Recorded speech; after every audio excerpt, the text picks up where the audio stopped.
Hello.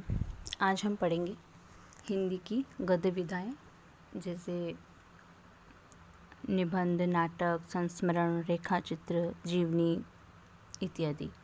तो हिंदी गद्य की विधाओं को दो भागों में बांटा गया है, प्रमुख विधाएं और गौण या प्रकीर्ण विधाएं। इसमें से पहला वर्ग प्रमुख विधाओं का है, जिसमें नाटक, एकांकी, उपन्यास, कहानी, निबंध और आलोचना को रखा जा सकता है।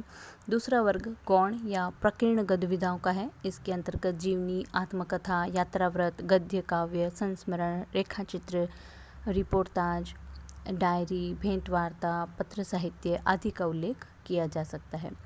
तो प्रमुख विधाओं में नाटक, उपन्यास, कहानी तथा निबंध और आलोचना का आरंभ तो भारतेंदु युग सन 1870 से 1900 में ही हो गया था, किंतु गौण या प्रकीर्ण गद्य विधाओं में कुछ का विकास द्विवेदी युग और शेष का छायावाद तथा छायावादोत्तर युग में हुआ।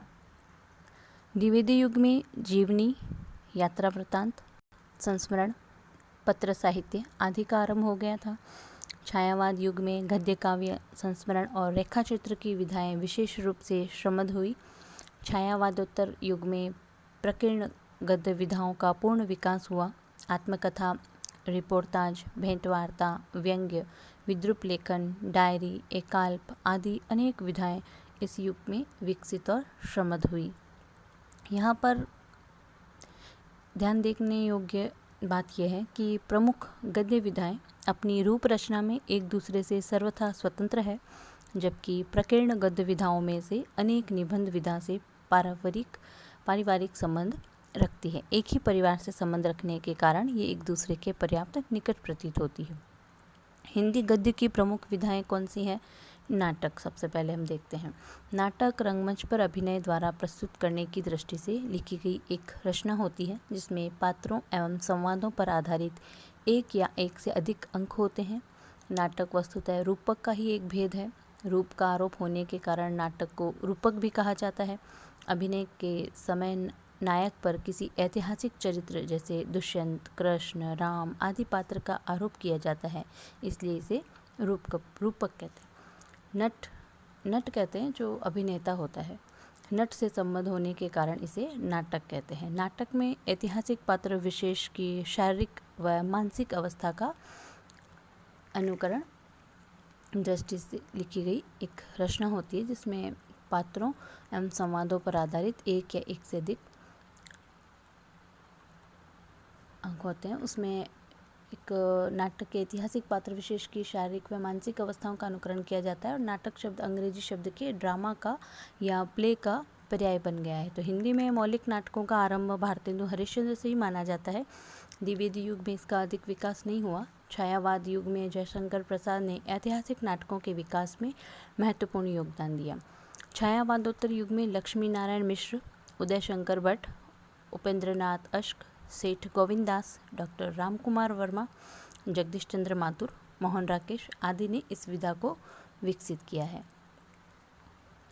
फिर देखते हैं हम कहानी। जीवन के किसी मार्मिक तथ्य को नाटकीय प्रभाव के साथ व्यक्त करने वाली अपने में पूर्ण कलात्मक गद्य विधा को कहानी कहा जाता है। हिंदी में मौलिक कहानियों का आरंभ सरस्वती पत्रिका के प्रकाशन के बाद हुआ। कहानी या आख्यायिका हमारे देश के लिए नई चीज़ नहीं है। हमारे पुराणों में भी शिक्षा, नीति एवं हास्य प्रदान अनेक कहानियाँ उपलब्ध है, किंतु आधुनिक साहित्य कहानियों का उद्देश्य और शिल्प उनसे भिन्न है। आधुनिक कहानी जीवन के किसी मार्मिक तथ्य को नाटकीय प्रभाव के साथ व्यक्त करने वाली अपने में पूर्ण एक कलात्मक गद्य विधा है, जो पाठक को अपनी यथार्थपरता और मनोवैज्ञानिकता के कारण निश्चित रूप से प्रभावित करती है। हिंदी कहानी के विकास में प्रेमचंद का महत्वपूर्ण योगदान है। प्रेमचंदोत्तर या छायावादोत्तर युग में जैनेन्द्र, अज्ञेय, इलाचंद्र जोशी, यशपाल, उपेंद्रनाथ अश्क, कमलेश्वर, राजेंद्र यादव, अमरकांत, मोहन राकेश, फणीश्वरनाथ रेणु, ब्रजेंद्रनाथ निर्गुण, शिव प्रसाद सिंह, धर्मवीर भारती, मनु भंडारी, अज्ञेय, इलाचंद्र जोशी, शिवानी, निर्मल वर्मा आदि लेखकों ने इस दिशा को अधिक कलात्मक तथा समृद्ध बनाया है। फिर हम देखते हैं आलोचना। आलोचना का शाब्दिक अर्थ होता है किसी वस्तु को किसी वस्तु को भली प्रकार देखना। जिस प्रकार किसी वस्तु को भली प्रकार देखने से उसके गुण दोष प्रकट होते हैं, ठीक उसी तरह किसी साहित्यिक रचना को भली प्रकार देख करके उसके गुण दोषों को प्रकट करना ही उसकी आलोचना करना कहलाता है। तो आलोचना के लिए समीक्षा शब्द का भी प्रचलन है, इसका भी लगभग यही अर्थ है। हिंदी में आलोचना अंग्रेजी में क्रिटिसिज्म शब्द का पर्याय बन गया है। हिंदी में आधुनिक पद्धति की आलोचना का आरंभ भारतेंदु युग के बालकृष्ण भट्ट और बद्री नारायण चौधरी प्रेमगन द्वारा लाला श्रीनिवास दास कृत संयोगिता स्वयंवर नाटक की आलोचना से माना जाता है।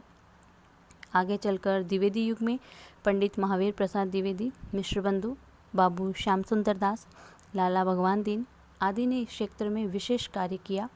हिंदी आलोचना का उत्कर्ष आचार्य रामचंद्र शुक्ल की आलोचना कृतियों के प्रकाशन से मान्य है। आचार्य शुक्ल के बाद बाबू गुलाब राय, पंडित नंदुलारे वाजपेयी, आचार्य हजारी प्रसाद द्विवेदी, डॉक्टर नगेंद्र, डॉक्टर रामविलास शर्मा की हिंदी आलोचना के विकास में महत्वपूर्ण भूमिका रही है। विधा क्या है? विधा का अर्थ होता है किस्म, वर्ग, श्रेणी, अर्थात विविध प्रकार की रचनाओं को उनके गुण धर्म के आधार पर अलग करना। साहित्य में विधा शब्द का प्रयोग एक वर्ग कारक के रूप में किया जाता है। विधाएं अस्पष्ट श्रेणियां हैं, इनकी कोई निश्चित सीमा रेखा नहीं होती है। इनकी पहचान समय के साथ कुछ मान्यताओं के आधार पर निर्मित की जाती है। विधाएं कई तरह के हैं। उदाहरण के लिए साहित्य की विधाएं, कविता की विधाएं। साहित्य एवं भाषण में विधा शब्द का प्रयोग एक वर्ग कारक के रूप में किया जाता है, किंतु सामान्य रूप से ये किसी भी कला के लिए प्रयुक्त किया जा सकता है। तो विधाओं की उपविधाएं भी होती है, जैसे निबंध गद्य की एक विधा है। विधाएं अस्पष्ट श्रेणियां हैं, इनकी कोई निश्चित सीमा रेखा नहीं होती है। ये समय के साथ कुछ मान्यताओं के आधार पर इनकी पहचान निर्मित हो जाती है। हिंदी साहित्य की विधाएं कौन कौन सी है? विधाओं में सृजनात्मक एवं विचारात्मक साहित्य दीर्घकाल से निरंतर विद्वानों द्वारा लिखा जा रहा है। प्रमुख साहित्यिक विधाएं जैसे नाटक, एकांकी, उपन्यास, कहानी, आलोचना, निबंध, संस्मरण, रेखाचित्र, आत्मकथा, जीवनी, डायरी, यात्राव्रत, रिपोर्टाज, कविता आदि। कुछ अन्य हिंदी साहित्यिक विधाएं भी है, जैसे लघु कथा, प्रहसन, प्रहसन कहते हैं कॉमेडी को, विज्ञान कथा, व्यंग्य, पुस्तक समीक्षा या पर्यालोचन, साक्षात्कार। ललित कला की विधाएं जैसे चित्रकला, पेंटिंग, फोटोग्राफी। चलचित्र की विधाएं जैसे वेस्टर्न। कंप्यूटर खेल की विधाएं जैसे क्रिया, एक्शन, सिमुलेशन, रणनीति, स्ट्रेटजी, साहसिक यात्रा, एडवेंचर जिसको कहते हैं, कृत्रिम बुद्धिमत्ता, आर्टिफिशियल इंटेलिजेंस आदि। तो संस्मरण जो है एक विधा है। संस्मरण को हम पूर्ण स्मृति भी कह सकते हैं। स्मृति का एक सिरा वर्तमान से जुड़ा होता है तो दूसरा अतीत से। संस्मरण अतीत और वर्तमान का वह सेतु है जो दोनों किनारों में संवाद स्थापित करता है। हमारी जिंदगी में कई ऐसे पल होते हैं जिसे समय की धूल ढक नहीं सकती है। वह वर्तमान में भी पूर्व की तरह तस्वीर बन करके आंखों के आगे झूलता रहता है, तो जिसे अंतिम सांस तक हम भूल नहीं पाते हैं, उससे एक संबंध सा बन जाता है। संबंध की यही आत्मीयता और स्मृति की परस्परता ही संस्मरण की रचना प्रक्रिया का मूल आधार है।